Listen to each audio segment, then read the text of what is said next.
പിന്നെ ഈ PR വർക്കിൽ ഇപ്പോഴും വിശ്വാസമുണ്ടോ?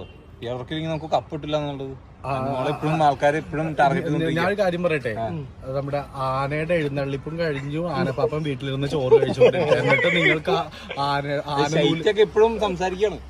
ശൈത്യക്കൊന്നും മനസ്സിലായിട്ടില്ല ഇപ്പോഴും. ഓക്കെ ഞാൻ എന്റെ കാര്യമാണ് പറയുന്നത്. അത് അവിടെ മറ്റേ ഉത്സവം കഴിഞ്ഞു, ആനപ്പാപ്പൻ അവിടെ വീട്ടിലുണ്ട്. എന്നിട്ടും ആനവാലിൽ തന്നെയാണല്ലോ പിടിച്ചു തൂങ്ങിക്കണം. ആന പിണ്ടിട്ട് പോയി. ഞാൻ പറയേണ്ട ഉദ്ദേശിച്ചത്, പക്ഷെ ഞാനെന്തുകൊണ്ട് സ്റ്റാൻഡ് ആക്കിയതാ. അപ്പൊ ഓക്കെ, സന്തോഷം. ശൈത്യ വിളിച്ചിരുന്നു, പക്ഷെ എനിക്ക് കോൾ എടുക്കാൻ പറ്റിയില്ല. അല്ലല്ല, ശരിക്കും ഇങ്ങനെ തന്നെയാണല്ലേ? പിന്നെ എങ്ങനെയാണ്ട് അപ്പൊ നിങ്ങൾക്ക് ഇപ്പോഴും മനസ്സിലായിട്ടില്ല എന്നെ? ഇല്ല, ഞാൻ ഇങ്ങനെ തന്നെയാണ്. നിങ്ങൾക്ക് എന്നെ എത്രയോ നാൾക്ക് മുന്നേ അറിയാം. പിന്നെ അറിയാം. ശൈത്യനെ വിളിക്കുകയാണെങ്കിൽ തന്നെ ഇഷ്ടം പറഞ്ഞേ. തീർച്ചയായിട്ടും പറയാം. പോരെ, ഞാൻ ഇന്ന് തന്നെ വിളിക്കാൻ പോയിട്ട് ശൈത്യനെ. ശൈത്യ ഇസ് മൈ, എന്താ പറയാ, എന്നെ ഒരുപാട്, എനിക്ക് ബിഗ് ബോസിൽ വന്നപ്പോഴത്തേക്കും ഗിഫ്റ്റ് ഒക്കെ ആദ്യം കൊണ്ടുവന്നത് ശൈത്യ നല്ല കുട്ടിയാണ്, നല്ലൊരു പേഴ്സണാലിറ്റിയാ. പിന്നെ ഓരോരുത്തർക്കും ഓരോ വാരണാസി പോയി, അതൊക്കെ ഞാൻ അറിഞ്ഞു.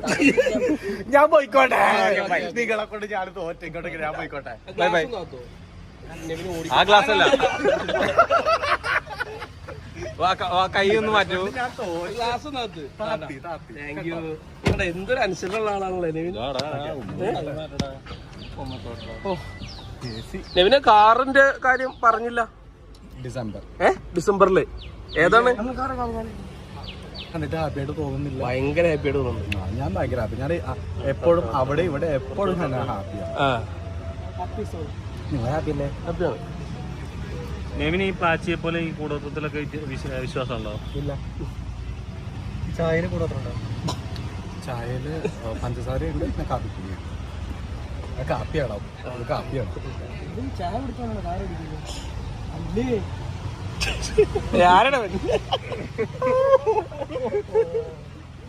ഞാനെന്ത് എടുത്തോട്ടെ, വണ്ടി എടുത്തോട്ടെ. എന്തായാലും സന്തോഷം.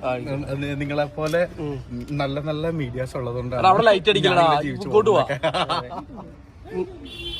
ഞാനൊരു ഐഡിയ പറയട്ടെ. ഈ കണ്ണട മാറ്റിയിട്ടേ നമ്മുടെ റെയ്ബന്റെ ഇതുണ്ട്, ക്യാമറ കണ്ണട, അത് വെച്ച് കഴിഞ്ഞാൽ ക്യാമറ ഇടേണ്ട ആവശ്യമില്ലല്ലോ. നിങ്ങൾ തന്നെ ഉണ്ടല്ലോ ക്യാമറ ഇട്ട്. പിന്നെ ഞാനൊരു ക്യാമറ വെക്കേണ്ട ആവശ്യമില്ല, അല്ലേ? ഇനി അടുത്ത് പെട്ടെന്ന് വരാൻ പോകുന്ന ഏതെങ്കിലും പ്രൊജക്ട് അങ്ങനെ എന്തെങ്കിലും? അടുത്ത പ്രോജക്റ്റ് ഞാൻ മൂവിയിലേക്ക് തന്നെയാണ് ഞാൻ ഫോക്കസ് ചെയ്യുന്നത്. കാരണം എന്നെ മലയാള സിനിമയിൽ എടുത്തിട്ടുണ്ടെങ്കിൽ അവര് സെലക്ട് ചെയ്തില്ലെങ്കിൽ മലയാള സിനിമയ്ക്ക് തീരാത്തൊരു നഷ്ടമായിരിക്കും വരുന്നത്. അതെ, ഒരു തീരെ നഷ്ടമായിരിക്കും മലയാള സിനിമയ്ക്ക്. ഈ ലാലേട്ടന്റെ കുട്ടിക്കാലം ചെയ്യാനൊക്കെ